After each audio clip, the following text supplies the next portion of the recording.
Say it with me now.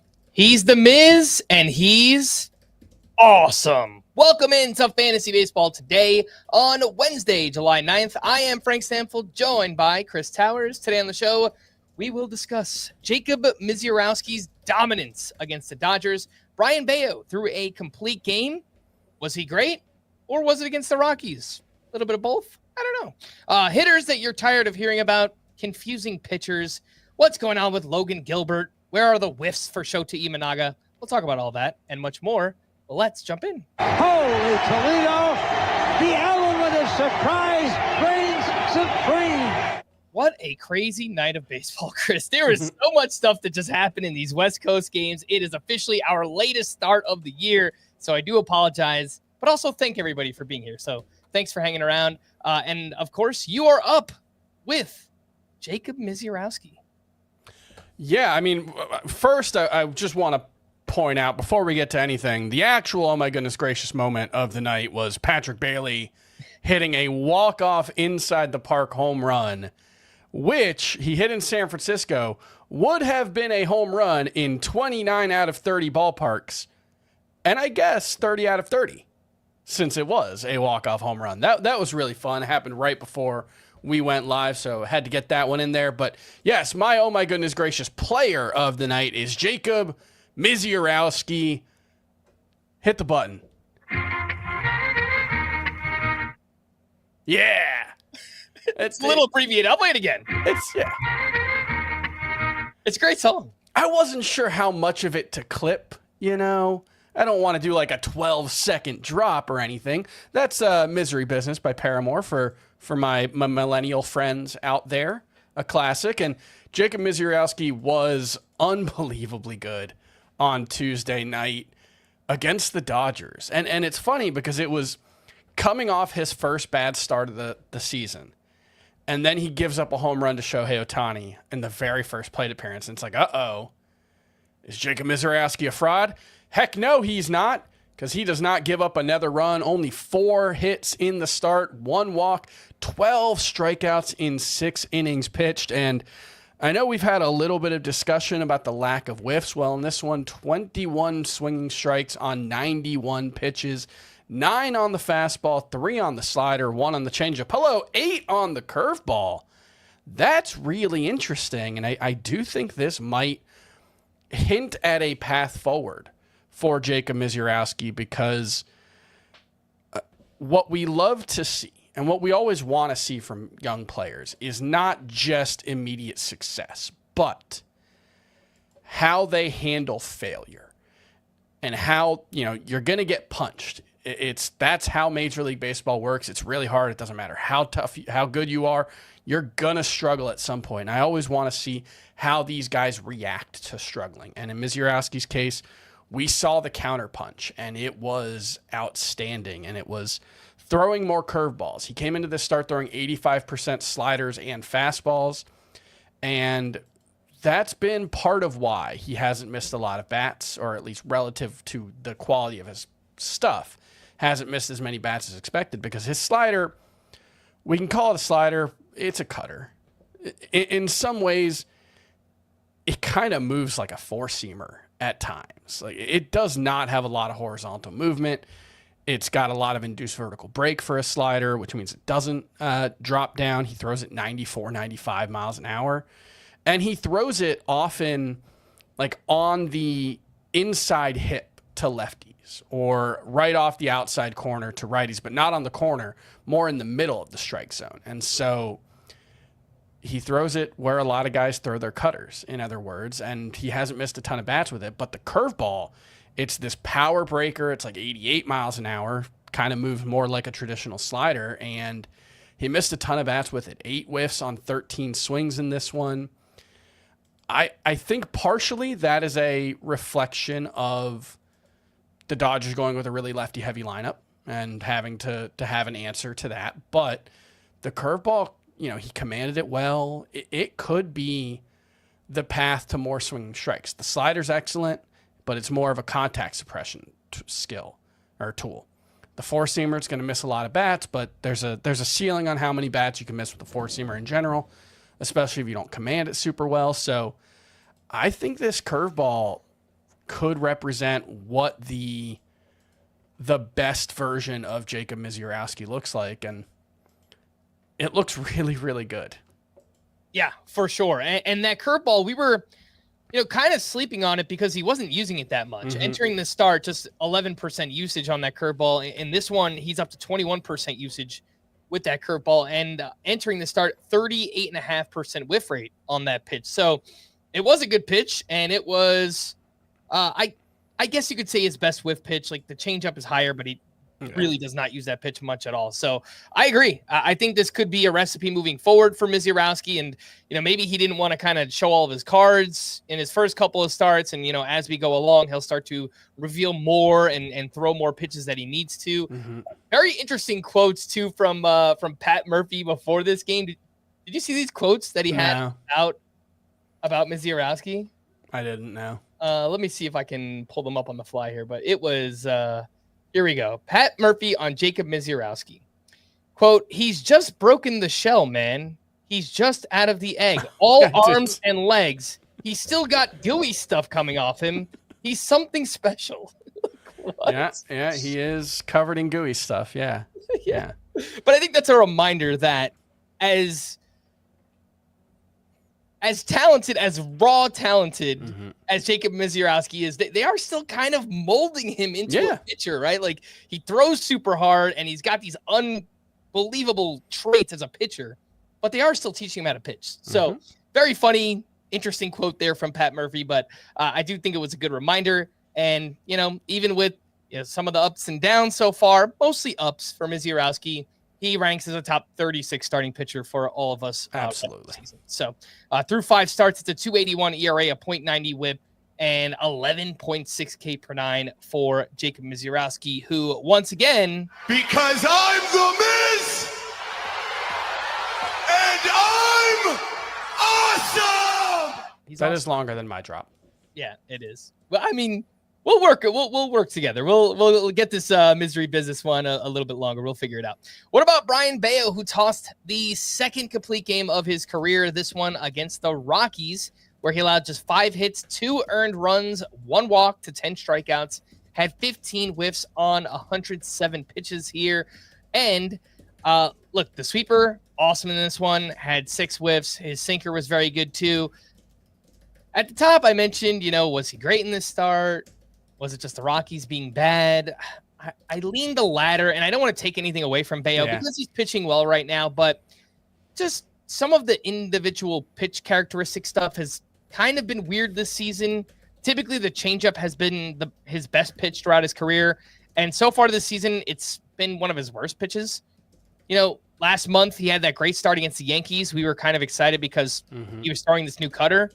Well, it turns out that cutter hasn't been very good for him, and he's not really using it very much. So I don't know. Maybe he's just figuring out new ways to get people out. I lean more on he just faced the Rockies team on the road, and he took advantage of an incredible matchup. But even with all that said, last 7 outings for Bello, it's a 2.78 ERA, a 101 WHIP, 36 strikeouts over 45 and a third innings, doing a really good job limiting hard contact and getting ground balls. That can be a recipe for Bello, but in terms of getting strikeouts and the whiffs being there, and I don't know, his changeup just being dominant, that isn't happening right now for Brayan Bello. So what do you take away from this recent stretch from him? Are you encouraged by it? I think he's Brayan Bello. I think he ran into the Rockies on the road. I think exactly what you said. The cutter flashed initially, but he only threw it 3 times in this one. And frankly, you look at the results, that's probably the right call. It's been getting hit really hard. It has not become a weapon for him like we hoped. I think he's okay. I think he's probably just a streamer, and he's 70% rostered coming off the best start of his career and a really nice run since really the start of June. And that's great. I don't really take much from it.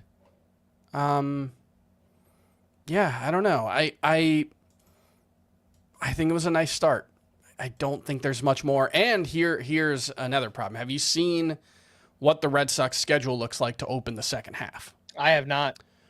at the Cubs, at the Phillies versus the Dodgers for their first 3 series. Not great. That's probably 2 starts in really tough situations for Brayan Bello. I'm not saying he can't be useful. I'm not saying he won't be good in those starts, but we have a decent track record here of Brayan Bello being just a guy. I don't think he's taken a big step forward here. Mm-hmm. Again, the biggest thing that stands out to me is that he has done a better job limiting hard contact. He's always been really good at getting ground balls, but all of a sudden his strikeout rate, swinging strike rate is way down this season. The walks are still a major problem for Brayan Bello. So he's pitching well right now. He's keeping runs off the board, maybe just doing a really good job of hitting in spots and those kinds of cliche things here. But even after this start, it's a 4.37 FIP, a 4.23 xFIP, and his xERA was around 4.5 heading into this one. So as great as this start was, I do agree. I think Bello, mostly a streamer in the right matchups. This was one of them. I would still take a lot of the names we've talked about recently. Edward Cabrera ahead of him. Oh, yeah. Noah Cameron, Ryan Nelson, Emmett Sheehan, Joe Boyle.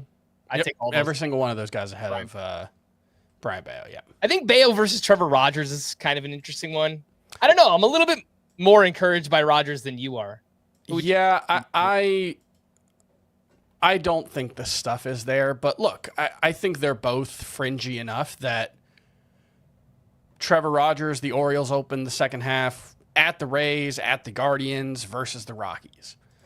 I think I'd rather have Trevor Rogers there just because his first 2 matchups in the second half are going to be better. At the top, you mentioned, Chris, the Patrick Bailey walk-off inside the park home run. It was just a crazy day of baseball stuff. We had Lawrence Butler in inside the park and outside the park home run in the same game. So 2 home runs. First pitch of the game inside the park home run. Crazy stuff there. We had a go-ahead grand slam off of Josh Hader that was hit by Angel Martinez, Angel Martinez, excuse me, and it would only be a home run in 1 out of 30 ballparks. It was hit 334 feet, which again is a bunch of crazy stuff. We had 2 home run robberies in the same game in the Padres game. They won that game 1-0. They would have lost it 2-1 if they didn't rob home runs. So it was just crazy day of baseball. There was also a lot of runs put up on the board. The Marlins, I don't know, man. Best team in baseball. These slugging Marlins, all of a sudden, they win 12-2. And I had someone tweet at me earlier on Tuesday before this game and said, maybe the Marlins aren't the cakewalk matchup that they used to be. They're up to 17th in WOBA as a team. Over the last 14 games, they're all the way up to 10th in WOBA. That's before this game, so it's only going to go up. So might be onto something. Maybe they're just not a cakewalk like they used to be, Chris. I mean, they have some pesky bats. They, put the ball in play a good amount. They have some guys that could actually hit the ball over the fence now, Kyle Stowers and Agustin Ramirez. I do think the top teams that you should be streaming against are the Pirates, White Sox, Rockies, Guardians, Royals. I would still be okay using a pitcher against the Marlins, but maybe we're not streaming every pitcher against the Marlins. Maybe not the Nick Martinez's of the world, especially in Cincinnati against the Marlins. That's probably. I do want to point out on the Pirates, just randomly because I noticed it, their slugging percentage on the road this season is .303. Their slugging percentage. That is so bad. Is that worse than the White Sox last year? Because the White Sox were generationally bad. I mean, at hitting baseballs last season. I have no idea. Maybe. Let's see. The White Sox last season had a 340 slug overall. 336 on the road. Yeah, the Pirates are significantly worse. Sorry, 306. They are hitting 206, 275, 306 on the road this season. That is unbelievably bad. It is so embarrassing to me. Embarrassing that teams have a talent like Paul Skeens and just punted. Refuse to do nothing with it. Just, all right, we have maybe the best pitcher in baseball. We're going to, just lead off Tommy Pham every game this season or something like that. So it's not what you want. The Marlins weren't the only ones who had a big game. In fact, we had the Rangers put up 13 runs at the Angels. And mentioned at the top, hitters that you're tired of hearing about. Well, Corey Seager is one of those. Another day, another homer, has 6 home runs in his past 11 games. OPS is up to 830. That number is climbing pretty fast here for Corey Seager. Welcome back to Wyatt Langford, who went 2 for 4 with his 14th home run, 4 RBI. Did hit this home run off of a position player. I didn't see this in the box score, but someone in the YouTube chat was saying that Kevin Newman threw 3 innings of relief in this game, which is a position player throwing 3 innings is insane, but it happened. That is only gave up 3 runs. Yeah, in those 3 innings, believe it or not. Jake Berger got in on the action as well, 3 for 5 with his 11th home run. His home run came off of a position player. It was Kevin Newman. Jake Berger, 48% rostered. Chris, that number seems right to me. Jake Berger is someone who can get hot out of nowhere and be a league winner, but he's not that right now. So you got to see it first. Yeah. I think that's totally fine. Where Jake Berger is at 48% rostered. Big thanks to those watching us live. Make sure to hit the like button and subscribe on YouTube if you haven't already. And let's take a break. We'll hit the news and notes right after this. What's he like? The happy-faced killer? You mean my dad? Be glad you never have to know. You think that you're so much better than me. You're just like your old man. I'm not like you at all. Welcome back in Fantasy Baseball. Today, let's run through the news and notes. Ronald Acuña was scratched from the lineup Tuesday with lower back tightness. Eli White started in his place. Something to watch. Apparently, the Braves just being very precautionary here. Obviously, Acuña, one of the top assets in the league. So they are, trying to protect him in this one. And so we'll see. He's day-to-day. We'll see when he can get back in the lineup.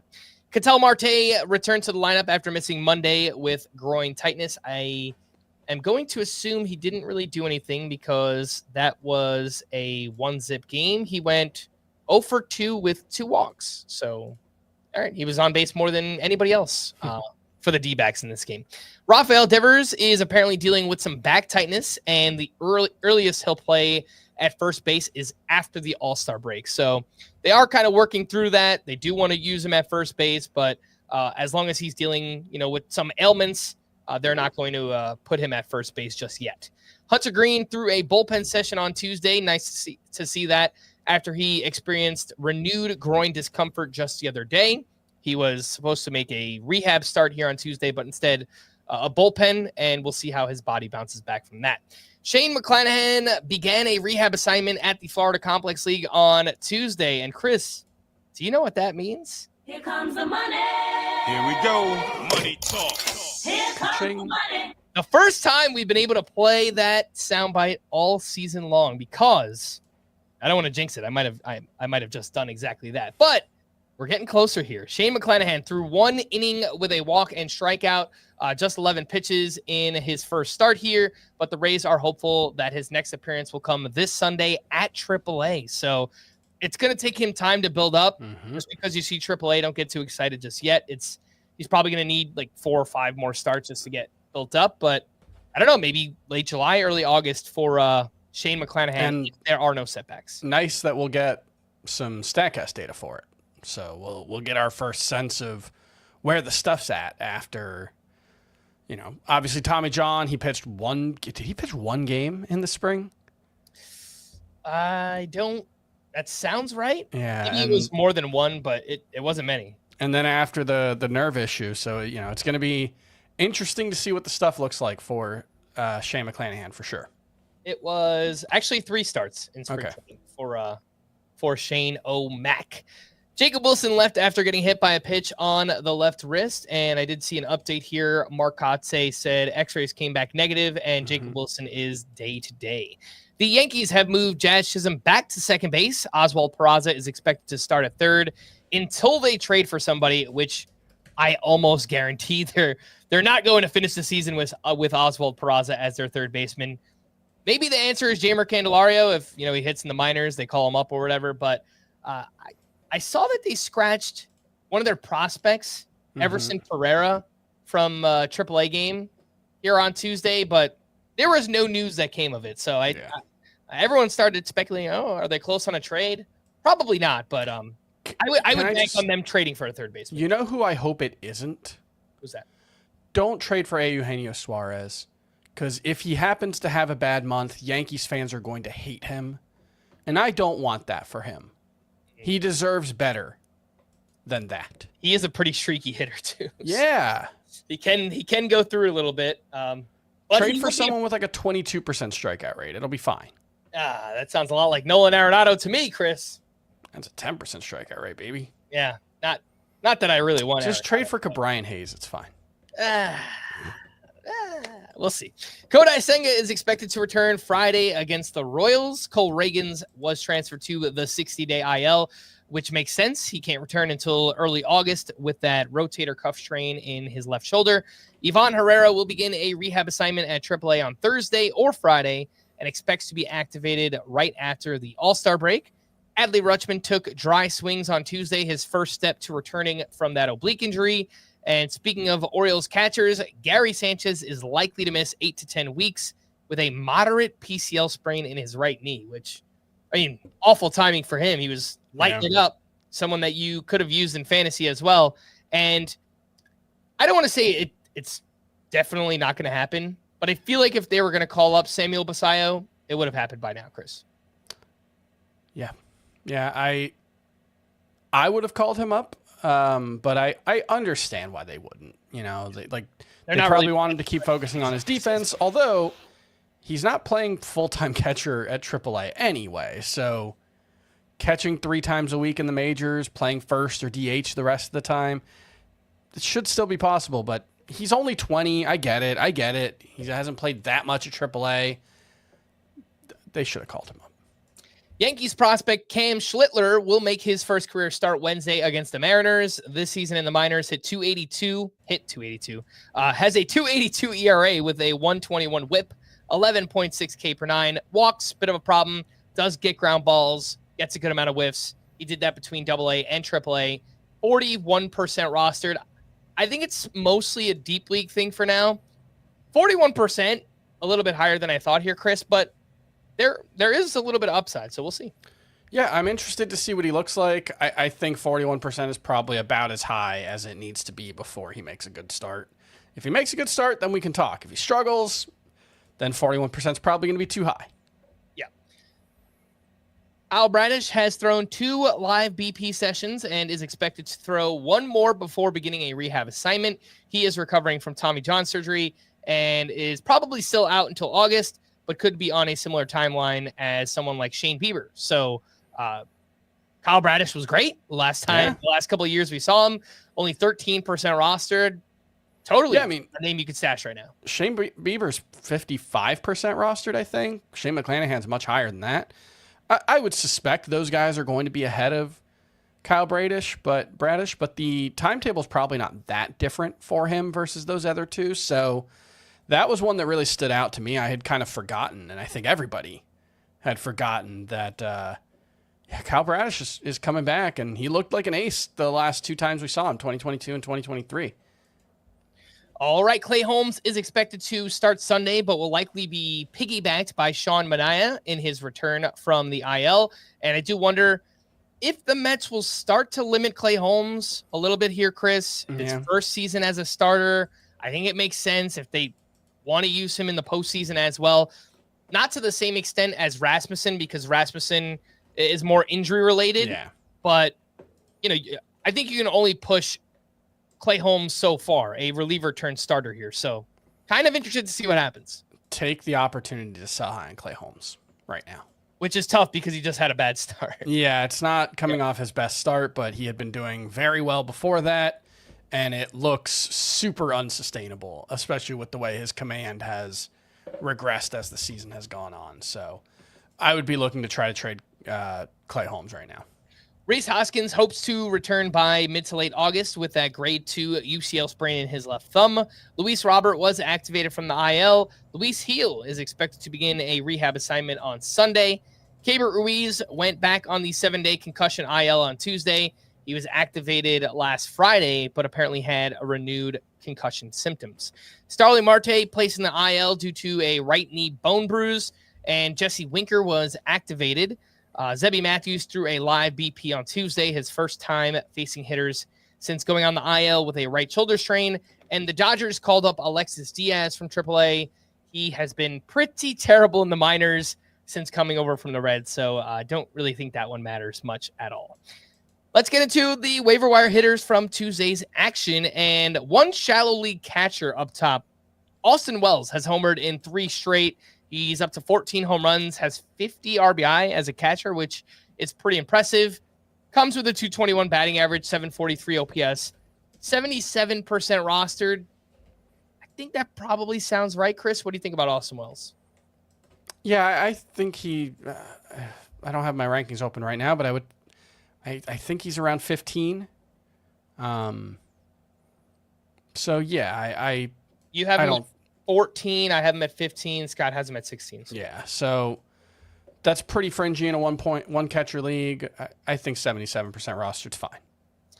All right, next up, Zach McKinstry has been he's been doing some things, man. He is running a lot lately. Last 28 games for McKinstry, 315 batting average, 4 homers, 18 runs, 10 steals, and an OPS over 900. So the overall numbers this season, he's hitting 283, now up to 13 steals total. He's got an 817 OPS, 62% rostered with third base, shortstop, and outfield eligibility. Chris, do you think that number needs to be higher for Zach McKinstry? I don't really think so. Is this really a points league guy? He doesn't really play every day. I don't really think Zach McKinstry's roster rate is too low at 62%. Yeah, it looks like he sits out, I don't know, every like 4th or 5th game. Yeah, he hasn't gotten to 100 plate appearances in a month so far this season. So yeah, he's probably sitting about 15 to 20% of the time, which for a guy whose talent is, I think, pretty fringy already, I don't think he's really someone that needs to be rostered any higher than he is.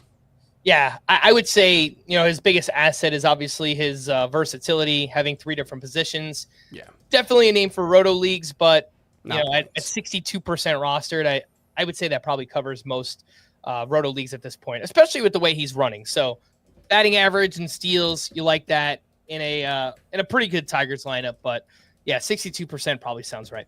Giancarlo Stanton has been having some better at-bats lately, 2 for 4 with his second home run, and over his last 7 games, hitting 250, 2 homers, 8 RBI, and an 899 OPS, 47% rostered for Stanton. Do you think that number needs to be higher? I do not. I think, again, a guy who doesn't necessarily play every day, batting average is going to be really bad. I don't think he matters in points leagues. Yeah, 5 outfielder roto leagues. He's going to strike out too much in points. Daily lineup leagues, but even those, well, I guess you have 2 utility spots in those. Maybe that makes him a little bit more appealing. So I don't know. In a daily lineup league, whenever Stanton's in there, you could probably just throw him in there if you need some power. Ryan Jeffers had himself a big game, 3 for 4 with his 7th home run with 3 RBI, and kind of weird year for Ryan Jeffers, who has had more power in the past couple of seasons, but this year he's down to just 7 home runs. Hitting 246, 742 OPS, 41% rostered. Big game here, but I think he's just a 2-catcher league name, Ryan Jeffers. Too many good catchers out there. Yeah, which, that's something we would say a lot before a season, and then it would not come true. Yeah, no, that's the first time it's ever actually been true in July. Yeah, it is. Because I was looking at Kyle Teal earlier, and he's having a solid start. It hasn't been great for fantasy because it's a low batting average and a lot of walks, but a catcher with a 390 on base percentage, even without much power, would be fantasy relevant in the past, and it's hard to make much room for him right now. So yeah, this is a surprise, but a pleasant one. For sure. Colt Keith quietly picking things up. He went 2 for 3 with his 8th home run. Last 17 games, he is hitting 333 with 4 homers, 12 runs scored, OPS over 950, hitting the ball hard, 91.5 the average exit velocity, and he has led off 14 in a row against right-handed pitching. So 34% rostered. I do see some deep league appeal here for Colt Keith, Chris. What do you think? Yeah, this is consecutive games with a home run, or was it 3? He's hitting much better lately. He's been at the top or near the top of the lineup 2 in a row. Ton. He doesn't really ever play against lefties, right?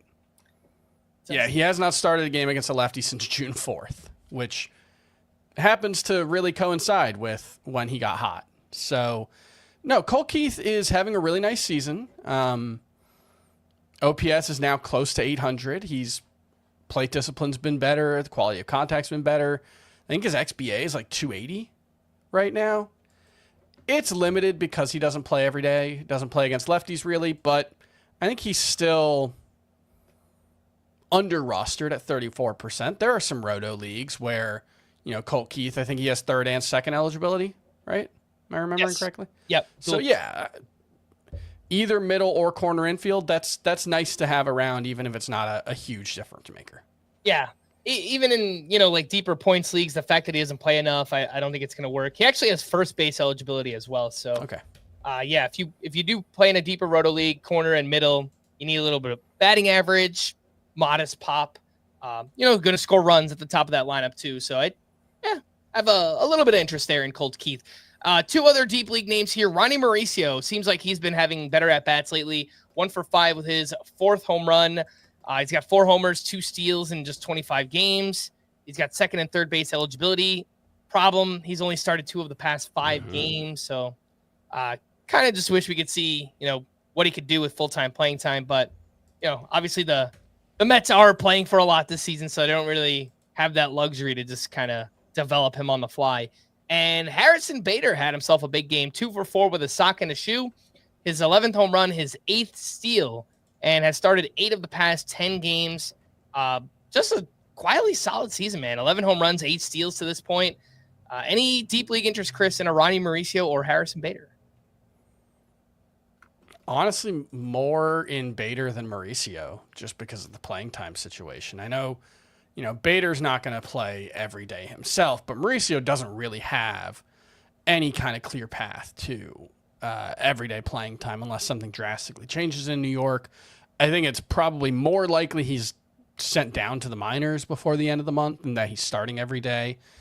Bader has a little bit of category appeal. Home runs and stolen bases. I've been surprised by the pop. I don't necessarily buy him as like a 20 homer guy, but he's gotten close before. If he hasn't, I don't know if he's eclipsed. Has he hit 20 homers in a career in his season? I feel like he has done that. But he's been a great contributor to my AL only team. He has not. He has 16 home runs as a career high. I think just 15 team roto leagues, and even there, he's pretty fringy. Yeah, I would agree with that. One name who is actually available in some shallower leagues, but I don't think we're looking to add him right now. If you picked him up, I think you're holding to see what happens here. But Jack Caglione, he launched a massive home run off of Mitch Keller, 114.1 exit velocity, 421 feet. The problem is he only has 3 home runs this season. 2 of them came in the same game. Now, when he's hit home runs, they have been majestic home runs. It just hasn't happened as frequently as we would like to see happen. So I don't think you should be playing him right now, but I try my best to hold on because it wouldn't surprise me if, boom, out of the All-Star break, all right, another prospect just starts to figure things out. That would be the hope. There aren't really many positive signs to take right now. I guess he's not striking out very much, but that's not really a positive because he's taking a lot of terrible swings. His chase rate is up to 38%. That's way too high.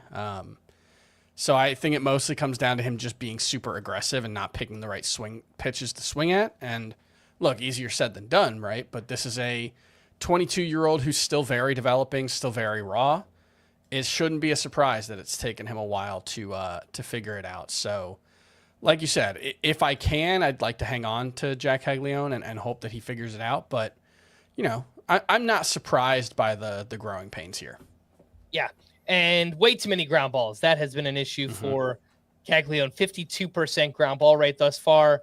It's hard to hit home runs when you're hitting so much on the ground. So one lonely waiver wire pitcher here, Chris. Jeffrey Springs, a quality start against the Braves. 6 innings, 1 run, 2 strikeouts to 1 walk. I think we know the deal. I mean, he's done a good job keeping runs off the board this year. Streamer in the right matchups. 63% rostered. Anything else to add on Jeffrey Springs? No, I think 63% is probably about right until he has his next 2-start week. He does get a decent schedule to open up the second half at Cleveland, at Texas, at Houston. So, maybe if it lines up and he's a 2-start pitcher that second week back, maybe you can go out and add him. But right now we don't know how it's going to line up, so I wouldn't go out and add Jeffrey Springs as a result of that. All right, let's take our final break. When we return, what do we make of these pitchers? Logan Gilbert, Shota Imanaga. It's been a little bit weird, a little bit off. We'll talk about it right after this. The most original musical ever is now streaming on Paramount Plus. I'm just giving the people what they want. Better Man absolutely sizzles from start to finish. Better Man, now streaming on Paramount Plus. Welcome back in Fantasy Baseball today. What do we make of these starting pitchers? Logan Gilbert, a weird one at the Yankees. Final line, 5 1/3, 5 runs allowed, 5 strikeouts here. He was dealing before the rain delay. 4 innings, 1 hit, 0 walks, 4 strikeouts. After the rain delay, 1.1 innings, 5 runs allowed, 2 walks to 1 strikeout. So it was something like a 45-minute, maybe an hour rain delay, and I was a little surprised to see both starting pitchers came back out. That might just be the explanation here, Chris, but even in the other starts since he's returned, 5 starts since coming back from that arm injury, it's a 5.68 ERA and a 1.30 WHIP. So what do you make of Logan Gilbert right now? Yeah, he's been a little shaky. On the other hand, it's 35 strikeouts in 25 1/3 innings. The control, I guess, has been a little more shaky than you've come to expect, but even then it's 7 walks in 25 1/3 innings. That's not particularly concerning. So I don't really have much concern about Logan Gilbert right now. If anything, I think there are some reasons to believe that he's as good or better than he's ever been, and it's just been a little bit of bad luck on balls in play because he has a 37% strikeout rate, which is the highest of his career by far, and I don't necessarily think that's a fluke. He has dropped his arm slot from a 44-degree arm angle last season to a 37-degree this season, and the primary thing that has changed is it's made his splitter, which was really good last year, even better this season. He has a 53% whiff rate with his splitter and a 105 expected WOBA allowed. 80.5 mile per hour average exit velocity against for Logan Gilbert on his splitter. His slider's been very good. The four-seamer's playing even better than it did last year. I think most of the signs indicate that Logan Gilbert is as good or better than he's ever been. And the only thing holding me back is just that he dealt with an elbow injury earlier in the season, and just maybe his command's a little off. Maybe he's not 100%. Maybe the injury risk is a little higher moving forward. But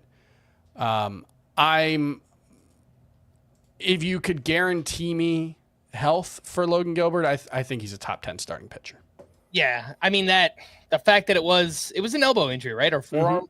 So obviously that's always scary, and he throws hard. So maybe he's just not completely right. But I agree. I mean, if I knew he was healthy, I would say, boom, give this guy the clear, buy low or just buy right now stamp of approval. But it adds a little bit of hesitation, I guess, with trying to buy.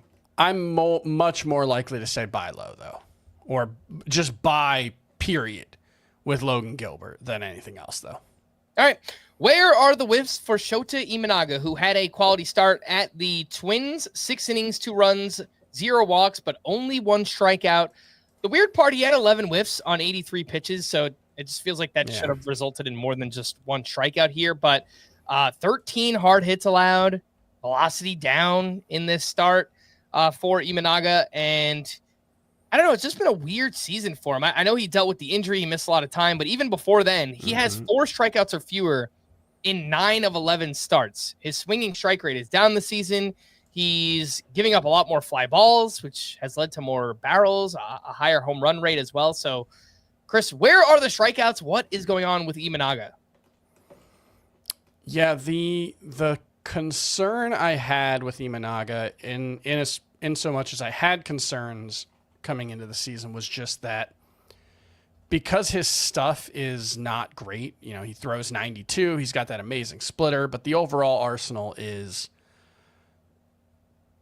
I think his success last season was more about how unique his approach has been.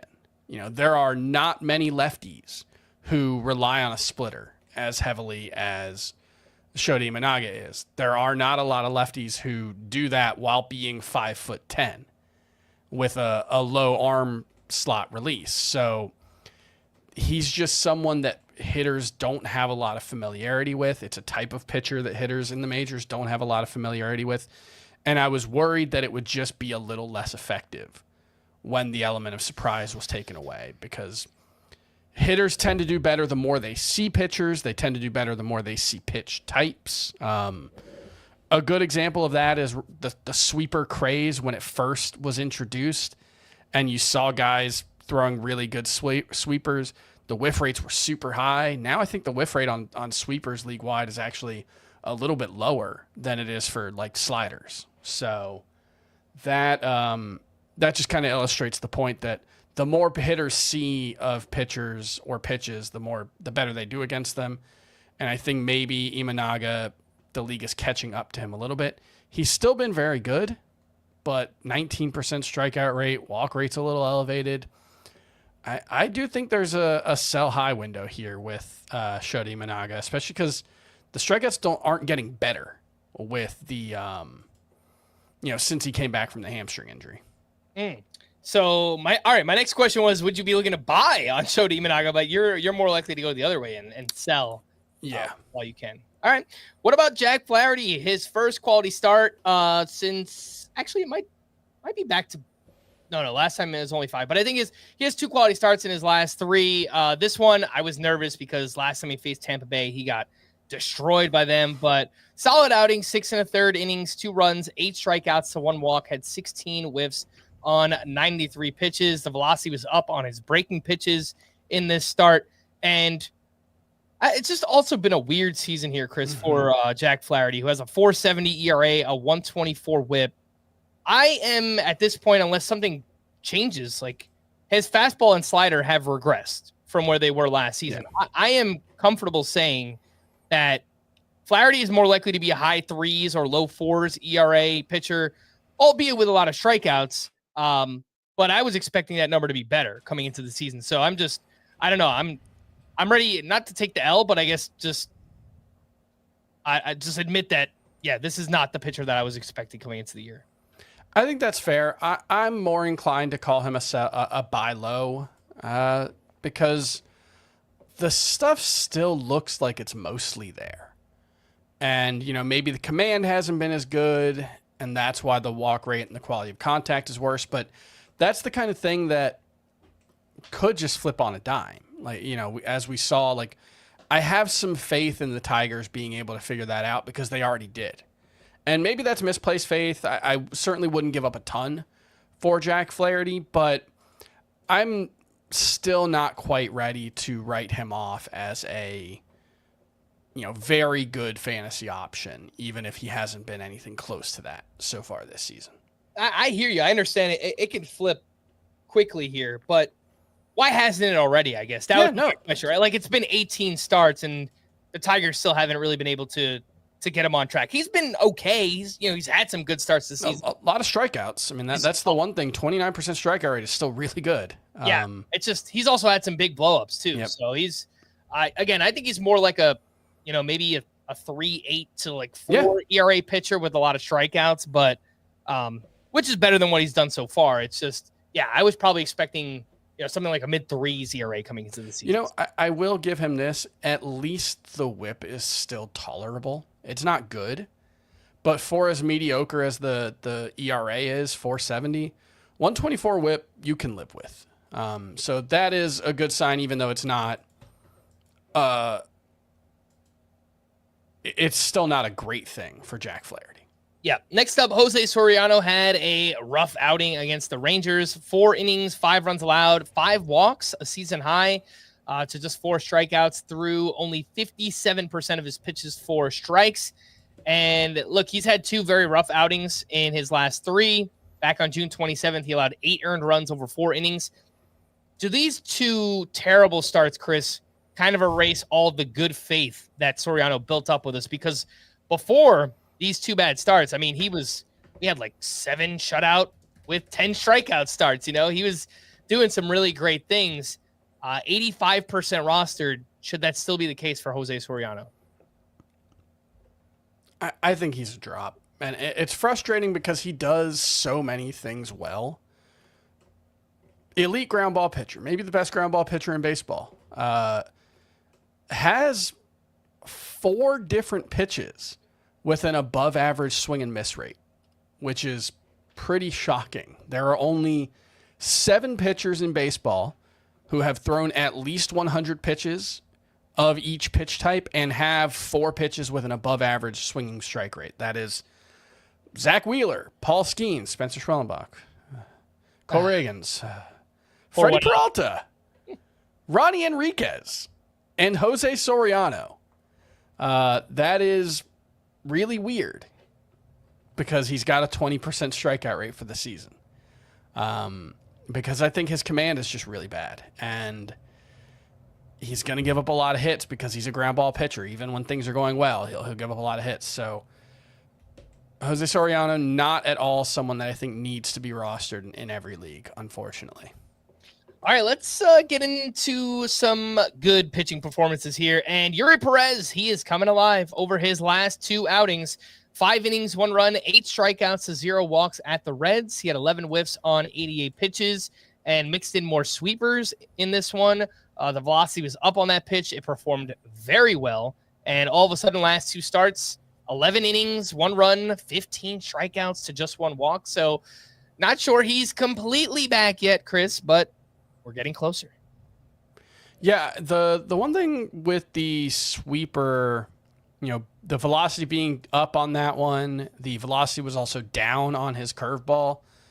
I do wonder if that's just a classification thing because I think the curveball and sweeper have been very similar for him. His curveball's certainly been different than it was last year, so that's I'm not sure what to make of that, but I am not particularly surprised that Yuri Perez is starting to look a lot better because I think he's an incredibly talented pitcher, and I will always point out he is 22 years old.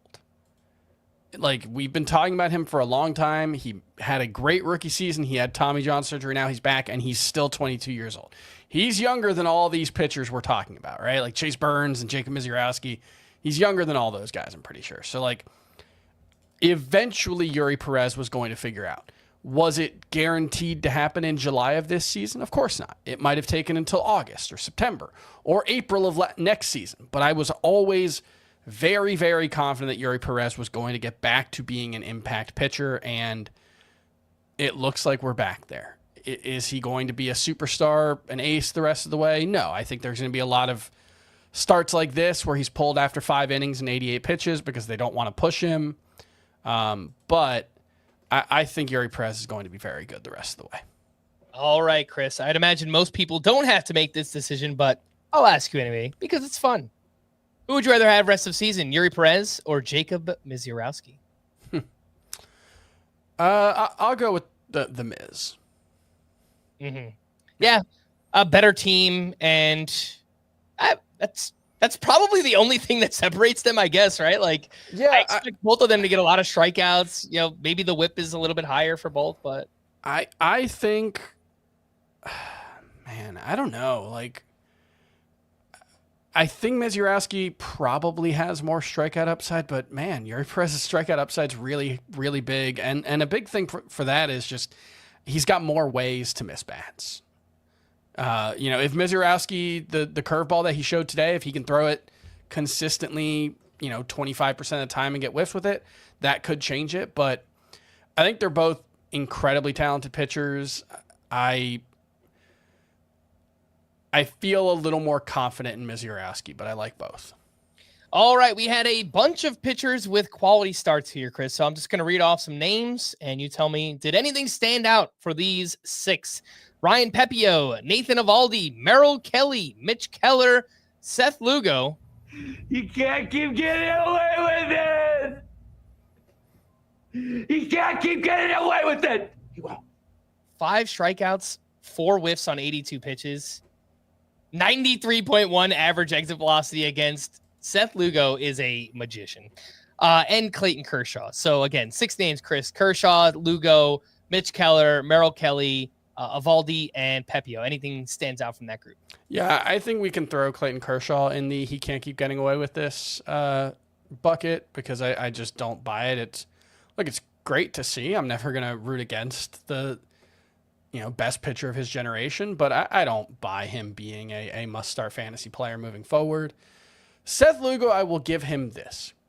The strikeouts are back. The strikeout rate was down early in the season.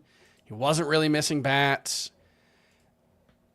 I don't know what specifically has changed, but the strikeout rate since the start of June is significantly up. That's good to see.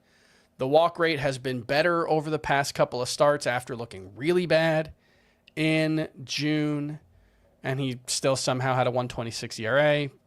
I don't know. The thing with Seth Lugo is I might just be fated to be wrong about Seth Lugo, because I have my process of what I believe matters for pitchers, and that process serves me really well with 95% of the pitching population over a long enough time span. I'm not going to say I get everything right. Certainly in any small sample size, there are always going to be weird things that happen. But generally speaking, I feel pretty confident that the way I analyze pitchers will get me the right answer more often than not. And maybe Seth Lugo just doesn't fit into the paradigm of what we think matters for pitchers. Maybe there's just something about him that even though he doesn't limit hard contact all that well, he still manages to get out. I don't know. I'm willing to entertain that he's just an outlier in a way that we can't account for. And if I just have to continue to be wrong about Seth Lugo because I want to be consistent about how I approach analysis, I guess I'm okay with that. Yeah. I think there are some players that just defy analytics and the things that we normally look at. For years, we would look at Jose Altuve and say, all right, well, the exit velocities are terrible and his expected stats are terrible and he's getting older and, it's probably going to fall off. And it kind of looked like that for most of the season. And, he's kind of just picked things up. He's on a tear once again. So, there are players that can defy analytics and things like that. So that is possible for Seth Lugo. The problem with this particular start is that his velocity was way down. So I just want to watch it. Someone like him and Jose Barrios, I mentioned this the other day, his velocity was way down. It's just kind of weird for a veteran pitcher out of nowhere. His sinker down 1.5 miles per hour, his fastball down 1.3. All-star break coming at a good time. He averaged 89.8 miles per hour on his sinker. I don't think that's a great thing for Lugo, but he still managed a quality start here against the Pirates, obviously. And I did just want to mention with Ryan Pepio, who, over his last 9 starts has a 2.60 ERA, a .96 whip, 60 strikeouts over 52 innings. And much like his teammate Shane Baz, he has been throwing this cutter more recently. Kind of feels like an organizational philosophy thing with, the Rays pitchers working in this cutter more, and it's working. I mean, both Baz and Pepio have pitched much better lately. So I've been pretty aggressive in moving Pepio up. I have him inside of my top 40 starting pitchers. Maybe that's a little bit too aggressive, but I like the changes he's made, and I really like what we've seen overall. And I would just rather have him over Castillo, Flaherty, Bybee. I mean, those 3 pitchers in particular have just been kind of frustrating all season for me. So I'll take Pepe over those three. Yeah, that's fair. Castillo, I guess he's been okay. Castillo, yeah, I keep waiting for the bottom to fall out, and it hasn't happened. And I want to say his slider has been playing much better of late, and the four-seamer whiff rate is up as the season's gone on. So it's not a guarantee, but it's interesting. All right, what do we have next? Here we go. Hitters you're tired of hearing about. Trevor Story, he will not stop. Over his last 28 games, he's batting .333 with 8 homers, 31 RBI, 5 steals, and OPS over 950. His May was truly dreadful. And I think you had to drop him at that point because we just didn't have much of a sample the last couple of years from Trevor Story. And again, that month was terrible. But, man, he has picked it up in a major way, all the way up to 79% rostered. So I didn't include him in waiver wire hitters anymore. And I still think that's the ceiling. I don't think. Even he's probably rostered in a bunch of points leagues. I think in the long run, you're not going to want him in a points league. Totally agree in the long run, but if you want to play the hot hand, ride the hottest hand in baseball right now, I have no problem doing that. Hunter Goodman smacked another home run, his 17th of the season. He actually provided the only blemish to Brayan Bello's line in that game. And Jose Altuve, who I just mentioned, last 7 games, hitting .444, 3 homers, 9 runs, 14 RBI.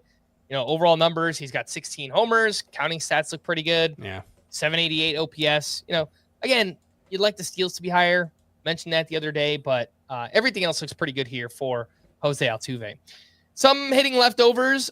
Jonathan Aranda continues his strong season, 2 for 4 with his 11th home run. Jarren Duran looking to pick things back up. Last 8 games hitting at .345 with 2 home runs and 9 RBI. O'Neal Cruz launched a moonshot off of Seth Lugo. His 16th home run, 115.6 exit velocity, 458 feet. Shohei Ohtani led off that game against Misiorowski with the home run, his 31st of the season. He also has 88 runs scored in 91 games. So where will it end? I don't know. Are we going to get 160 runs scored from Ohtani? That'd be pretty crazy stuff. Fun AL MVP matchup. Aaron Judge hit his 34th home run, and then Cal Raleigh responded with his 36th home run of the season. I thought it was very cool that Yankees fans got to see the American League MVP in action tonight. That is not true, Chris, and you know it. That is not true. Wow, okay. Bobby Witt MVP? Oh, all right. I see that. You pulled a fast one on me. Yes, they did get to see whoever will win it, I guess. Kyle Schwarber, the home run derby is going to be pretty fun, man. Yeah. Cal Raleigh in the home run derby, man. O'Neal Cruz in the home run derby? What? That's going to be awesome. Yeah, and you know what? I think Acuña was going to be in it, but now he's got this back thing too. So, and it's in Atlanta, so that would have been pretty cool too. You know what's annoying? Kyle Raleigh's awesome. He's probably not going to hit 65 home runs this season or whatever he's on pace for. And when he hits 17 home runs and hits 230 in the second half and is still really good, people are like, oh, the home run derby ruined him. And it's no, this is just what happens sometimes. Yeah. Guys end up in the home run derby because they're having outlier home run seasons and they're not going to sustain it. And we don't have to do this. I also want to point out Shohei Ohtani currently on pace, and actually Aaron Judge is also on pace to do this, so it'd be pretty impressive if both of them did it. Currently on pace for the first 150-run season since 2000, when Jeff Bagwell scored 152. Wow. Nobody had done it before that since 1949. Wow. So there have only been 2 150-run seasons since baseball was integrated, and we have 2 players, I believe, who are on pace for that right now, because Judge has 80 already. Yeah. A couple other hitting leftovers here. Kyle Schwarber, a sock in the shoe, his 28th home run, his 9th steal. And Nick Kurtz, 1 more homer, 14 home runs for him, who all of a sudden he's up to an 851 OPS. Yeah, that'll happen when you're homering every single day. Last 30 games, he has 13 home runs, 33 RBI, and OPS over 1,000. Oh my gosh. He's really good. And look, that's kind of the example for Jack Caglione. Now, it's not definitely going to play out this way, but Nick Kurtz got off to an incredibly slow start, and then boom, it just kind of clicked for him, and he took off. So, again, not necessarily going to happen that way, but it can. That is what can happen for someone like Jack Caglione down the stretch. Some pitching leftovers. Nick Pivetta was great against the D-backs, 5 2/3 shutout with 7 strikeouts for him. I don't know if you feel this way, Chris. It's been a great season for Pivetta. I feel like he's just always kind of towing that line, It's just, gives up a lot of hard contact. Sometimes he walks too many batters, but he had those 2 bad starts at the beginning of June, and I started catastrophizing. I was just like, this is it. It's over. It sounds like something I would do. Luckily, it didn't, but that's what I'm always on. I'm going to always be – Nick Pivetta could have a Zach Wheeler run for the next 7 years where he challenges for a Cy Young every year. And if he gives up 7 runs in 4 innings, I'm still going to be like, this is it. This is the end. I don't think Nick Pivetta is actually going to do that. I don't think he's that good. But, yeah, no, I'm completely snake bitten on Nick Pivetta. I'm terrified of it.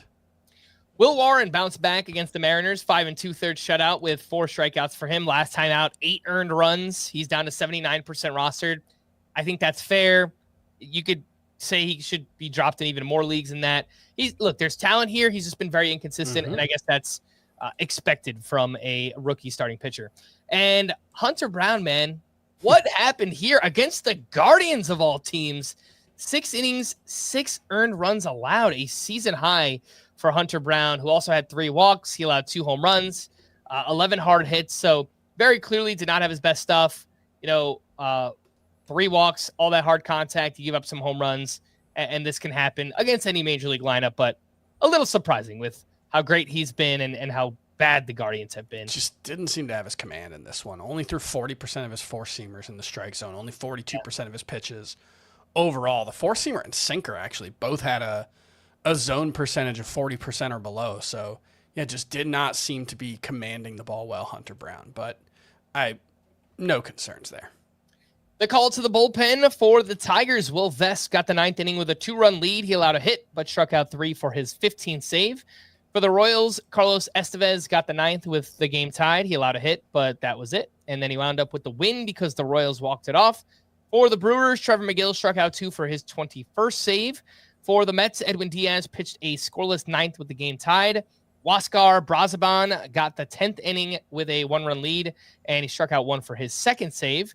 For the Astros, Josh Hader pitched a clean 9th inning with the game tied. He came back out for the 10th, and he gave up that go-ahead grand slam. He took his 2nd loss. Again, the grand slam, 334 feet. It was a home run in 1 out of 30 ballparks, and that was in Houston. For the Padres, Robert Suarez picked up his 26th save. For the Cardinals, Ryan Helsley picked up his 18th save. And then for the Phillies, this is where the fireworks came in. Patrick Bailey did all his damage. Matt Strahm pitched in the 7th with a 2-run lead. He struck out 2. Later on in the game, Jordan Romano came on for a 5-out save. Orion Kerkering pitched on Monday, and he was not good, so I guess they gave him the night off here. But Romano did get the 2 outs in the 8th. He came back out for the 9th with a 2-run lead, and boom, gave up a 3-run walk-off inside the park home run.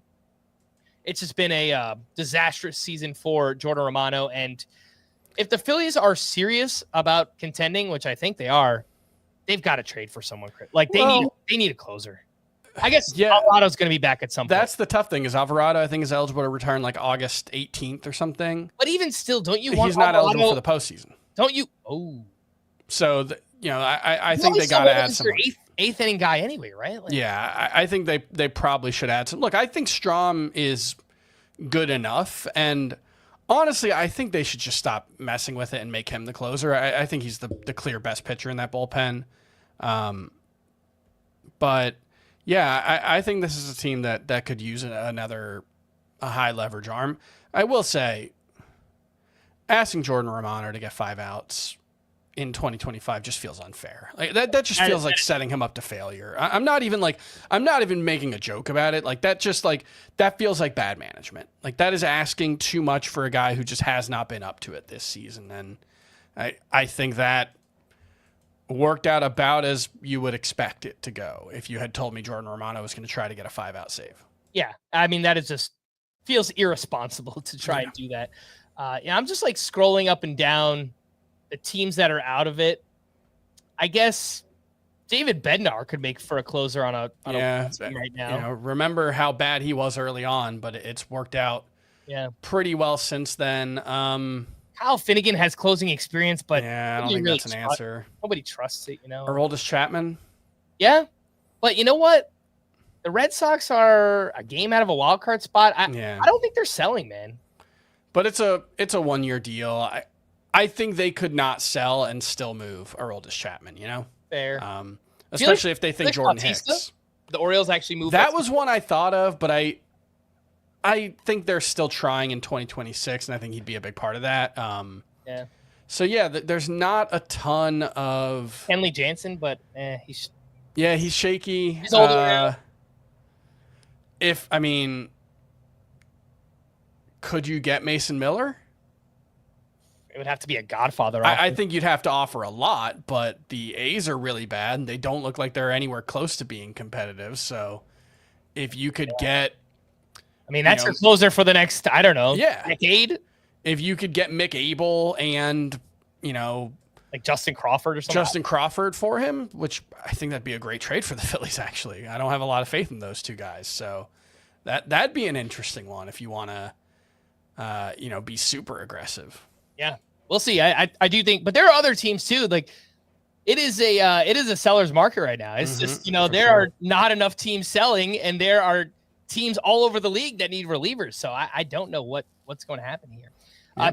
To stream or not to stream on Wednesday, we have Eric Lauer at the White Sox, Adrian Hauser against the Blue Jays, Andre Palante against the Nationals, Bailey Falter at the Royals, Cade Horton at the Twins, Slade Ciccone at the Astros, Brandon Walter against the Guardians, and Kumar Rocker at the Angels. Yeah, I think this is a decent day. I like both sides of the White Sox and Blue Jays, so Lauer and Hauser.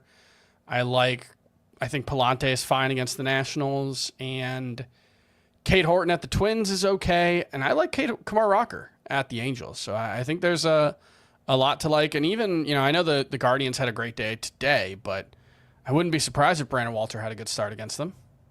Yeah, Wednesday is a good day to stream. I like Lauer. I like Kumar Rocker.